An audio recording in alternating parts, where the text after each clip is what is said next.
Sindh online school class 8 मज़मून science बाब 6 सबक 8 बाब जो तत्व चैप्टर रिव्यू ॾोहटनि ऐं ॾोहटियुनि खे सिंध ऑनलाइन स्कूल में भलीकार। मां आहियां नाना आबिद। ॿारो हिस्बे रिवायत असां बाब ख़तमु करण ते हुनजो तत्व कंदा आहियूं। सो असां 6हों बाब जेको तेज़ाबनि ऐं असासनि जे बारे में हो उहो असां ख़तमु कयो। अचो त असां तत्व करे ऐं ॾिसूं त हिन बाब में असां छा छा पढ़ियो ऐं कहिड़नि टॉपिक जे बारे में ॻाल्हायोसीं। अरेनस जी थ्योरी जे मुताबिक़ ॾिठो जेका हुन 1903 में पेश कई त एसिड्स उहे मुरकब आहिनि जेके पाणीअ में हाइड्रोजन प्लस या हाइड्रोनियम प्लस आयन ठाहिनि था, यानी हाइड्रोजन आयन ठाहिनि या हाइड्रोनियम आयन जंहिंखे असां चयो उहे ठाहिनि, जेको हाइड्रोजन ऐं पाणीअ जे आयन सां मिली ठहंदो आहे। पर बेस यानी अल्कलीज़ या असास उहे मुरकब आहिनि जेके पाणीअ में हाइड्रो ऑक्साइड यानी OH- आयन ठाहिनि था। सो ये थिया एसिड्स ऐं ये थिया बेसिस। इन हिसाब सां असां तेज़ाब ऐं अल्कली या असास जी वसफ़ मालूम कई हुई त acids are those substances which produce hydrogen और hydronium ion in aqueous solution. तेज़ाब उहे मुरकब आहिनि जेके आबी महलूल यानी पाणी वारे ॻार में हाइड्रोजन या हाइड्रोनियम आयन मुहैया कनि। Bases are those substances which produce hydroxyl ion in aqueous solution. असास उहे मुरकब आहिनि जेके आबी महलूल यानी पाणी वारे ॻार में हाइड्रोक्सिल आयन मुहैया कनि। आम तेज़ाब ऐं असासनि जा फार्मूला असां ॾिठो त आम तेज़ाब जेके आहिनि उन्हनि जे फार्मूले में उन्हनि जे शुरू में हाइड्रोजन हूंदो आहे, उहे जो फार्मूलो हाइड्रोजन सां शुरू थींदो आहे, असास जो फार्मूलो OH ते ख़तमु थींदो आहे। इहो इनऑर्गेनिक जेके कंपाउंड्स हूंदा आहिनि उन में हूंदा आहिनि, पर जेके ऑर्गेनिक कंपाउंड्स हूंदा आहिनि उन में इहो फार्मूला इस्तेमालु कोन थींदो आहे।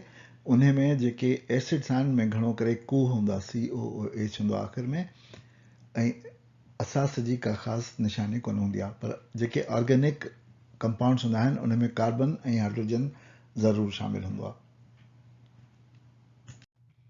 सो अहिड़ी तरह जेके इनऑर्गेनिक कंपाउंड्स आहिनि उन में तेज़ाब जो फार्मूला H सां शुरू थींदो आहे ऐं असास जो फार्मूला OH ते ख़तमु थींदो आहे। अहिड़ी तरह ऑर्गेनिक तेज़ाब जेके आहिनि उनजो फार्मूला COOH जंहिंखे मां कूह चवंदो आहियां उन ते ख़तमु थींदो आहे। तेज़ाब ऐं असास पाण में कीमियाई अमल करे हिक ॿिए जी ख़ासियतुनि खे माठो करे छॾींदा आहिनि, यानी बेअसर करे छॾींदा आहिनि। उन अमल खे असां बेअसर करण वारो अमल यानी न्यूट्रलाइज़ेशन चवंदा आहियूं। तेज़ाब ऐं असास जो उहो मक़दार जंहिं ते ॿई यानी तेज़ाब ऐं असास हिक ॿिए खे मुकमल तौर ते बेअसर करे छॾनि उन खे असां बेअसरी वारो नुक़्तो यानी न्यूट्रलाइज़ेशन पॉइंट चवंदा आहियूं। कीमिया जे लिहाज़ सां लूणु हिकु आयोनी यानी आयोनिक मुरकब आहे। तेज़ाब ऐं असास जे बेअसरी वारे कीमियाई अमल यानी न्यूट्रलाइज़ेशन सां ठहंदो आहे। तेज़ाब केटाइंस ॾींदो आहे ऐं असास एनाइंस ईंदो आहे। उनजे करे लूणु जेको आहे केटाइंस तेज़ाब मां वठंदो आहे ऐं एनाइंस असास मां वठंदो आहे। यानी एसिड ऐं बेस मिली लूणु ऐं पाणी ठाहींदा आहिनि। ॻारनि जी ताक़त ॿिनि तरफ़ी हूंदी आहे, यानी 2 डायमेंशन हूंदी आहे।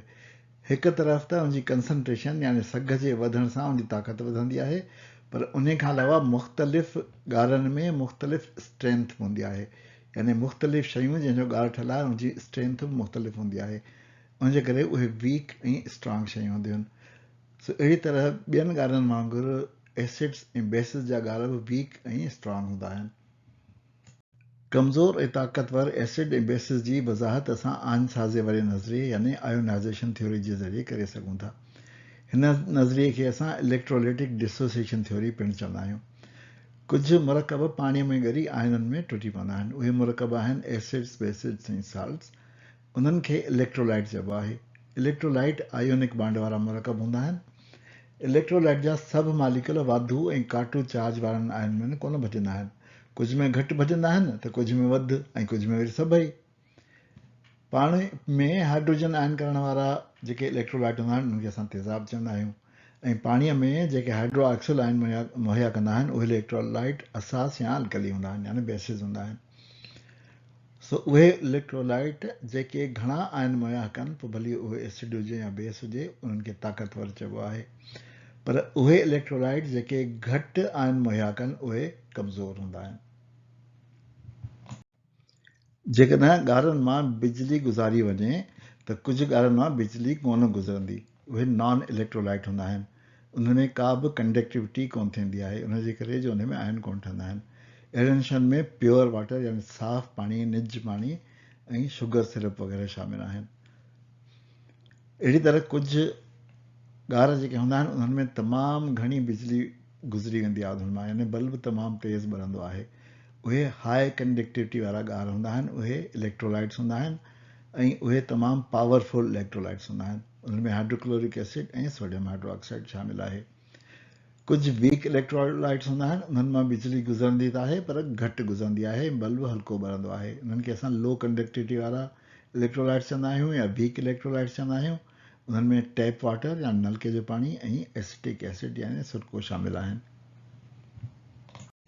इहो वाज़े रहे त निज पाणीअ मां इलेक्ट्रिक करंट कोन पास थींदो आहे, उहो इलेक्ट्रोलाइट न आहे। Distil water does not conduct a current, छाजे करे जो इन में आयन्स कोन हूंदा आहिनि ऐं नेगेटिव पॉज़िटिव चार्ज अंदरि कोन हूंदी आहे जेका बिजलीअ खे हिकिड़े इलेक्ट्रोड खां ॿिए इलेक्ट्रोड ताईं पहुचाए। अहिड़ी तरह नहरो लूण बि नॉन इलेक्ट्रोलाइट हूंदो आहे, उन मां बि बिजली कोन पास थींदी आहे, करंट कोन पास थींदो आहे। Positive and negative ions fixed in solid do not conduct a current. इन में फिक्स्ड हूंदा आहिनि, उहे पॉज़िटिव नेगेटिव चार्ज त हूंदी आहे, आयोनिक बॉन्ड त हूंदो आहे, पर उहे पाण में ॿधल हूंदा आहिनि। उहे फ्रीली हिकु जेको आहे हेॾे होॾे चुरी पुरी कोन सघंदा आहिनि, उहे ॿधल आहिनि। पर ॻार जेको आहे उन मां बिजली लंघंदी आहे, उनजे करे जो ॻार में पॉज़िटिव ऐं नेगेटिव आयन हूंदा आहिनि ऐं उहे उन में अंदरि चुरी पुरी सघनि था। तेज़ाब पद पैमानो या pH स्केल। तेज़ाब पद पैमानो pH स्केल ॻार जी तेज़ाबियत या असासियत जी माप हूंदी आहे। इहो pH मां ठहियलु आहे, यानी पावर ऑफ हाइड्रोजन या हाइड्रोजन पोटेंशियल। इहो ॿुधाईंदो आहे त ॻार में हाइड्रोजन जा केतिरा आयन आहिनि, उनजे हिसाब सां उनजो पैमानो ठहियलु हूंदो आहे। इहो ॿुधाए थो त ॻार केतिरे क़दुरु तेज़ाबी या असासी आहे या बेअसर आहे। तेज़ाब पद जो पैमानो 1 खां 14 ताईं हूंदो आहे। 1 इंतिहाई एसिडिक हूंदो आहे, 14 इंतिहाई बेसिक हूंदो आहे, 7 न्यूट्रल हूंदो आहे। पाणीअ जो pH स्केल 7 हूंदो आहे। इंडिकेटर उहा शइ जेका कंहिं ॻार में तेज़ाब या असास जी मौजूदगी या गैर मौजूदगीअ जो अखियुनि ॾिठो इशारो घणो करे रंग मटाए ॾिए, उन्हनि खे इंडिकेटर्स ॾींदा आहिनि। An indicator is a substance that gives a visible sign, usually by a color change, of the presence or absence of an acid or an alkali in a solution. लेबॉरेटरियुनि में या सनतुनि में इस्तेमालु थींदड़ आम इंडिकेटर ही आहिनि। लिटमस पेपर जेको acid में ब्लू रंग जो वञे थो त ॻाढ़ो थी थो वञे, ऐं बेस में जेको आहे उहो ॻाढ़ो जेको आहे यानी पिंक वञे थो त उहो ब्लू थो थी वञे। फिनाल्फथलीन हिकिड़ी लिक्विड आहे जंहिंजा फुड़ा विझिबा आहिनि एसिड में या बेस में। त एसिड में रंग कोन मटाईंदा आहिनि ऐं बेस में ऐं अल्कली में उहे गुलाबी रंग जा थींदा आहिनि। मिथाइल ऑरेंज बि फुड़ा हूंदा आहिनि जेके एसिड में ॻाढ़ो रंग ॾींदा आहिनि, बेस में पीलो रंग ॾींदा आहिनि ऐं न्यूट्रल हालत में उहे ऑरेंज कलर जा हूंदा आहिनि यानी नारंगी रंग जा हूंदा आहिनि।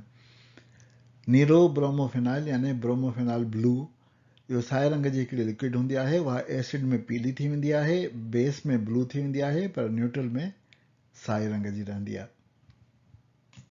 हिकिड़ो ॿियो इंडिकेटर यूनिवर्सल इंडिकेटर यानी आलमगीर इंडिकेटर हूंदो आहे जेको ॻार में मुख़्तलिफ़ रंग ॾींदो आहे। पोइ ॻार में जॾहिं उहो इंडिकेटर विझिबो आहे, पोइ उहो लिक्विड बि थी सघे थो, उहो कागज़ वारो बि थी सघे थो, त उन जो रंग जेको आहे उन खे हिन स्केल सां भेटे जेके मिलियल रंग हूंदा आहिनि, असां अंदाज़ो लॻाए सघूं था त इन में केतिरी pH आहे जेको ॻार असांखे मिलियल आहे उन में। ॻार जी pH मालूम करण लाइ इन खां अलावा pH मीटर बि इस्तेमालु थींदा आहिनि, जिन जा 2 इलेक्ट्रोड हूंदा आहिनि, उहे ॻार में विझी असां उनजी pH मालूम करे सघूं था। अहिड़ी तरह ज़रायत में जेके pH मीटर इस्तेमालु थींदा आहिनि, उन में हिकिड़ो इलेक्ट्रोड हूंदो आहे ऐं उहो बि असांजी मिटीअ जी pH असांखे ॿुधाईंदो आहे। घरेलू तौर ते बि तेज़ाब पद यानी इंडिकेटर मौजूदु आहिनि, जंहिंमें बीट जी रस आहे उहा बि असांखे ॿुधाईंदी आहे त जेको सोल्यूशन आहे उहो एसिडिक आहे या बेसिक आहे, ऐं वाङणाई बंद गोभी जी रस बि साॻियो कमु करे सघे थी। ॿारो, इन ते असां पंहिंजो ही 8 बाब जे तर्त वारो सबक़ु ख़तमु था कयूं। वेंदे वेंदे तव्हांखे हिकिड़ो दफ़ो वरी तंबीह करे वञा त कॾहिं बि कंहिं तेज़ाब खे या असास खे न को छुहिजो न को चखिजो, जेसिताईं तव्हांखे उस्ताद या को वॾो हिन जी इजाज़त न ॾिए। छो त तेज़ाब ऐं असास इंतिहाई ख़तरनाक थी सघनि था, ऐं उहे असांजा हथ वात नक कन जिते पिया उनखे साड़े ॻारे ख़तमु करे सघनि था। तमामु एहतियात कजो जॾहिं तेज़ाबनि सां तव्हां अमल कयो या जॾहिं तव्हां असासनि सां अमल कंदा हुजो, ऐं बग़ैर कंहिं वॾे जी मर्ज़ीअ जे इजाज़त जे तेज़ाबनि ऐं असासनि खे न छुहिजो। इन ते असां सबक़ जी पुॼाणी था कयूं। नाना आबिद खे इजाज़त ॾियो, वरी ॿिए सबक़ में मिलंदासीं। ख़ुदा हाफ़िज़।